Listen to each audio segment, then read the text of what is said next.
My name is Susan Martello Januszewski. I've been a nurse for 47 years. People have described myself just having a caring attitude and being tuned into the sufferings of others, and you put yourself in their shoes. And so it's just basically been caring and wanting to help. Back in December of 2020, I had collapsed and having pain, not know what it was from. I ended up having to go into the ER and then eventually found out that I needed heart surgery. And it was just like, wait a minute, I'm supposed to be the nurse, not the patient. And they found out that I had an infection from a procedure back in New York, and it migrated to my mitral valve. When I was referred to cardiology, Dr. Jock McCullough specializes in mitral valve repair and replacement.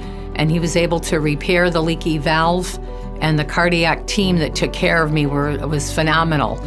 After I had my open heart surgery, I was treated at Valley Regional Hospital for cardiac rehab, which I could not praise them enough, and then I was able to return full-time to nursing. I'm wearing a traditional nurse's uniform that was back from in 1977 when I graduated. That's what nurses wore. When you put it on, it kind of embodies everything of what you are as a nurse, and you just feel good. Every day I still get excited to go to work. What I think makes a good nurse is, first of all, it has to come from the heart. It's not just a job. It has to be like a calling that you want to be there to help people. Nursing is a wonderful profession. It's a serious profession, but it also could be an awful lot of fun. And it's just a great, great job. The whole Dartmouth Health system needs to be applauded.